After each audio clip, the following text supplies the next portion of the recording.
I'm Bob Carroll from Metro Spotlight, the Detroit area music scene, the Michigan music scene, the music scene. We're celebrating all things hard rock and metal. Today we're joined by Mind Riot. And if you don't know who Mind Riot is, well, first of all, a lot of people do know who they are. They've been around for about a year and they're causing a big buzz here in the Metro Detroit area. But Mind Riot is a special group because they're really, really good, and their ages range from 17 to 23, and they're already getting noticed, and they're doing it by covering titans like Black Sabbath, Ozzy, Iron Maiden. They're doing a great job at preserving rock and roll. And while they're doing that, they're also writing their own originals, and they're kicking ass and taking names. Without further ado, here's a little bit of Mind Riot doing Mob Rules by Black Sabbath. Thank you.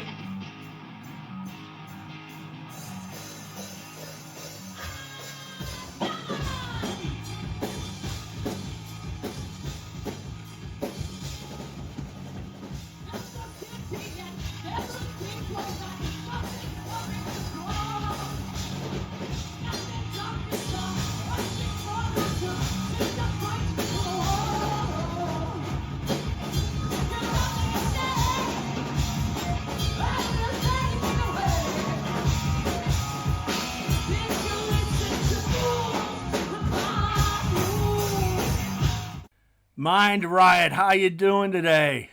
Hi, how are you? I'm here with Aubrey, Jack, and Aiden of Mind Riot. They are one of the newer bands. They've been around for about a year now, but they're tearing up the scene. And they're one of the reasons the Spotlight exists is looking for bands just like you guys. Just real quick, could you guys just go through and tell me what you do in the band and let everybody know who you are? I'm Aubrey and I sing and I play bass. I'm Jack, I'm the drummer. And I'm Aiden, I play guitar. Awesome. And I got to tell you, I've been going from show to show to show. I haven't been able to see you live yet. I've seen you all over social media, though, so I know what I'm missing. But you've created quite a buzz in a relatively short period of time. What are you guys doing? What's your secret sauce? Oh gosh, just post so much. Because I feel like nowadays it's like you can't just be a musician, you have to be like a social media expert, or at least try to be. You But do. yeah, that's We the also best have way. played a lot of shows. We've played a lot of shows. Mhm. Every show we meet new people and meet new bands, and a lot of the bands we're still in contact with and do more shows Yeah, with. So for sure. You know, you brought up the posting and the social media, and that's one thing that, and I've been talking to a lot of bands about this lately. That's one thing that's different versus the '80s versus now. In my generation, we had to make our own flyers, and we had to go out to all the different lamp posts and nail them into them. And Yeah. now it may be more of a challenge though, because bar owners are looking at your numbers, your views. They're looking at all this stuff. So Yeah. I think being a younger generation, though, you guys can probably wrap your heads around it, and A little. but you're doing a good job. You see you all over social media. So I see you playing songs like not Dockin, Ozzy, Iron Maiden, Yeah. some Black Sabbath. What are your influences, and why did you choose that genre? well, I really like a lot of the '80s stuff.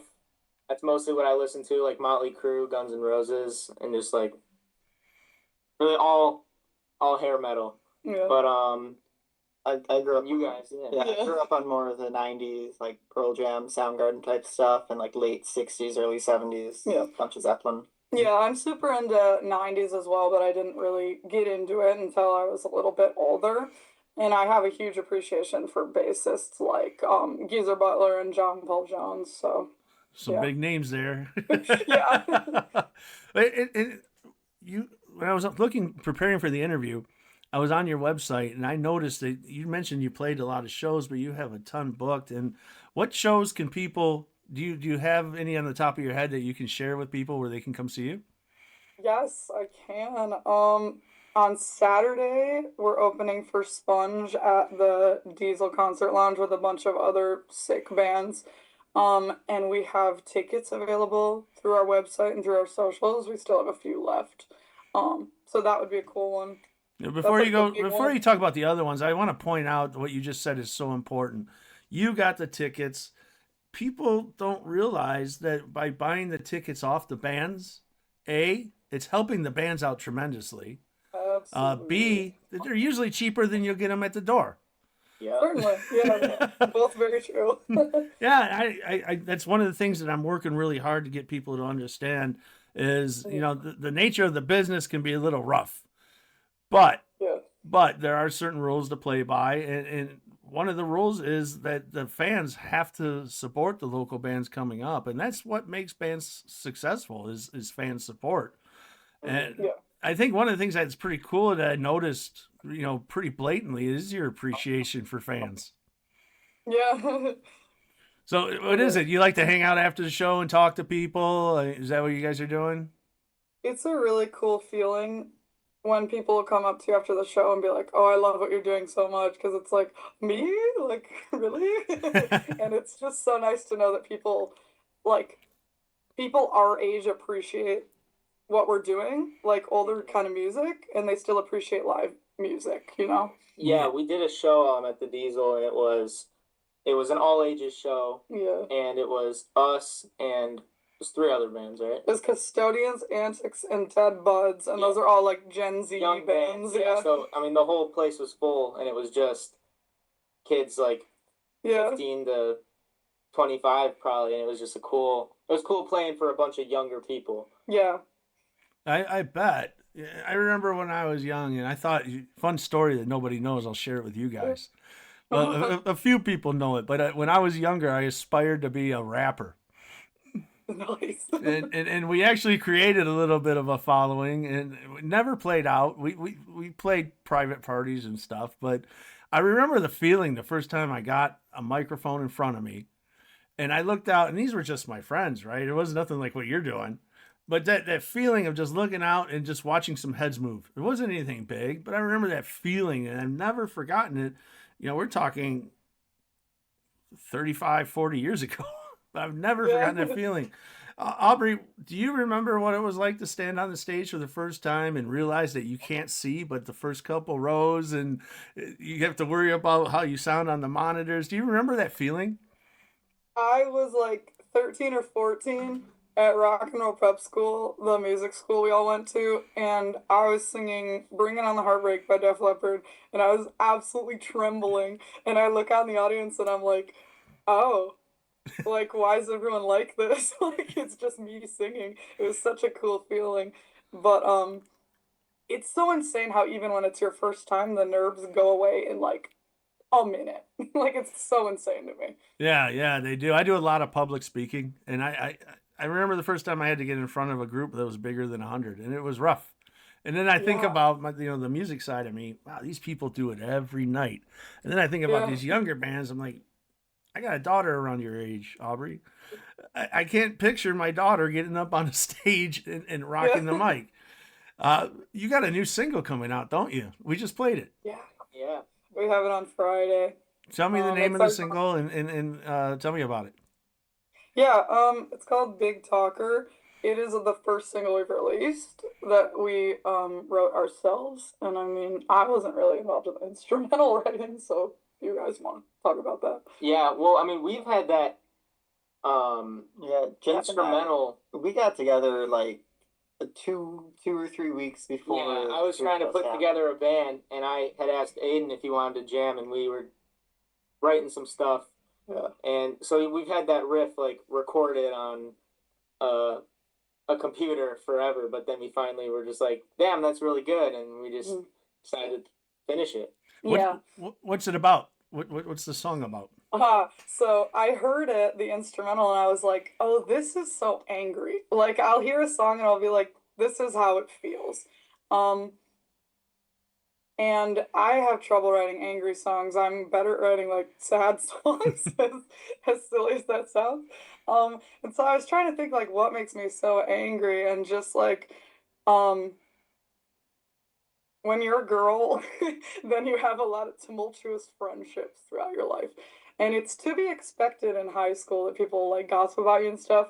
But like, this is about something I had with someone when we were like grown adults. And it was just so silly to me that this person was like gossiping behind my back because, like, are we 14? So I was like, this is really silly and I'm really angry about it. So I'm going to write this song about it. So that's why it's called Big Talker. Awesome. And do you have any plans on doing music video or?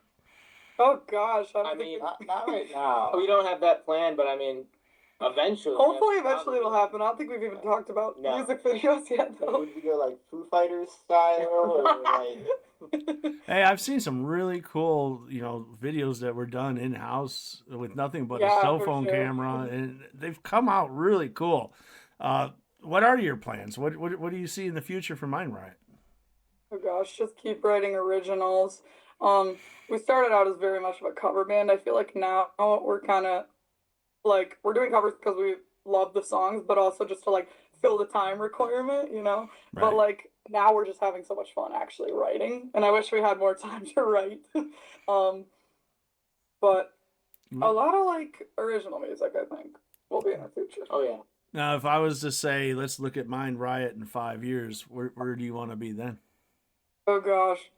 I mean, it's hard to say. I think we just want to take this as far as it can go, and Yeah.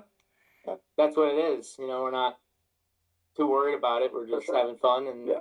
it's I think- growing. It's growing fast. Yeah. When I think about it, I'm like, wow, from where we were last Yeah, year. that's insane. So, Like it's growing fast, but I think mostly we just all want something we can be proud of and have fun with, yeah. you know? That's the whole purpose. Be Yeah, proud of exactly. your own music, and hopefully people will listen to it, right?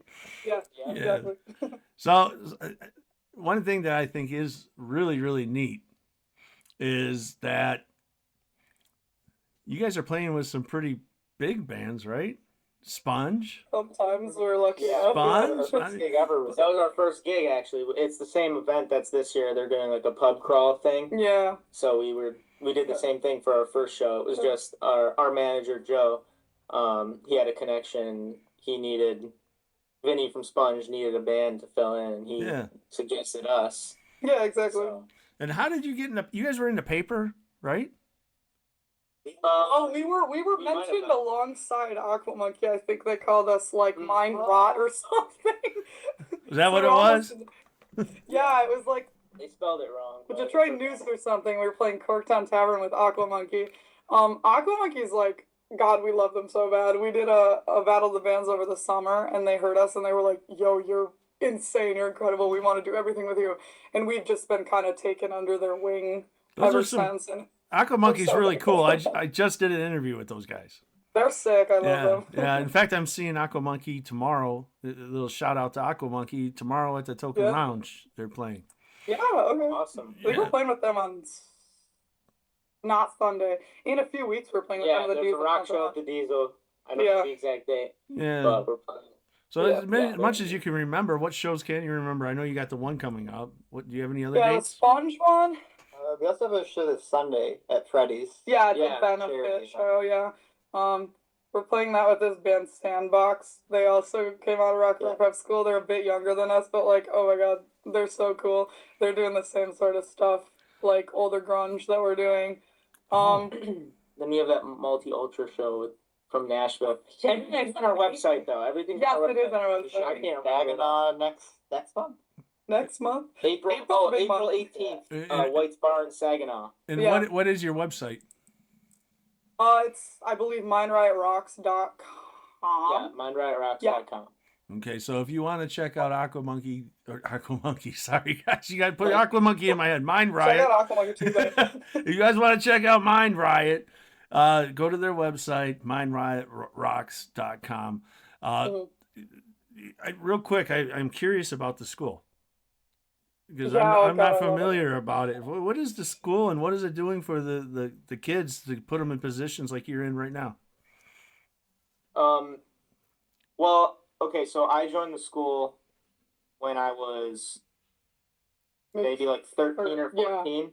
And I've always loved music and I like playing instruments, but I never would have thought like, oh, I want to be in a band. Yeah. But with rock and roll prep school, it's like you take lessons, but then they also do like programs, Mhm. and they're called like semesters. There's different classes, so each semester and class is like a different theme or band, and that's what first got me on a stage. At the end of the semester, you play a show. Yeah, with a bunch of other kids in lessons. Yeah, they spend 4 months putting kids together in a group, like Yeah. switching instruments and stuff, learning a bunch of songs for a theme. Yeah, I think it's super important to have something like that. I feel like for a lot of kids at the school, because we were all students there, and we all actually do lessons there now. Teachers. Teachers, yeah. But I think it's so important because it's an outlet for so many kids. Like you'll have a bad day and then you just get to come play music with a bunch of other weird kids who like this old rock music, you know? Like it was so important to me when I was younger, and I love seeing what it does for kids now, you know? And I think that a lot of places offer lessons, but not a lot of places offer like, oh, here's an actual band you could be a part of. So that's really cool to me. And another thing, it's taught me like I mean, I would have been so nervous to play our first show Yeah. if I hadn't been with Rock and Roll Prep and doing all the shows that we had help setting up and stuff, because it's like it showed me how everything is done and how like just how everything's supposed to go Yeah. for a show. So Right. Yeah. Where is the Yeah. school located? It's off of Hall Road next to like the Costco. It's on Market Street. It's in, is that Shelby Township or Sterling? Yeah, Shelby Township. Yeah. All right. I think it's fascinating. If you're watching this and you have young kids, these are the kind of School of Rock's another one. You know, they're Yeah. outlets for kids to get into, and a lot of times kids don't even have access to instruments in certain. Yeah, definitely. It's very painful for me to watch because, like I said, I didn't even get my first instrument until I was 20 years old. I loved music. I had no idea that I loved it as much as I did back then. But that guitar really opened up everything for me. If I didn't get that guitar, I wouldn't be talking to you right now. Yeah. Yeah. So, my Riot, I want to thank you so much for hopping on here with me today. Thank you for having us. I can't wait to catch one of your live shows. Yeah. Unfortunately, I can't make it Saturday. I will go on your website. I will find a show, Yeah. and I will Alright. come up there and I will rock out with you guys. all right, For looking sure. forward to it. All right. Yeah. All right. Hey, Mind Riot, thanks a lot. Aubrey, Jack, and Thanks so Aiden. much. Thank you. I can't wait to meet you guys in person. I love what you're doing. Keep it up. And I expect big things because you're catching people's attentions already. Yeah. Sweet. Thank you. All right. No pressure. All right, Mind Riot, thanks a lot. I'm Bob Carroll from Metro Spotlight, and we'll check you out next time.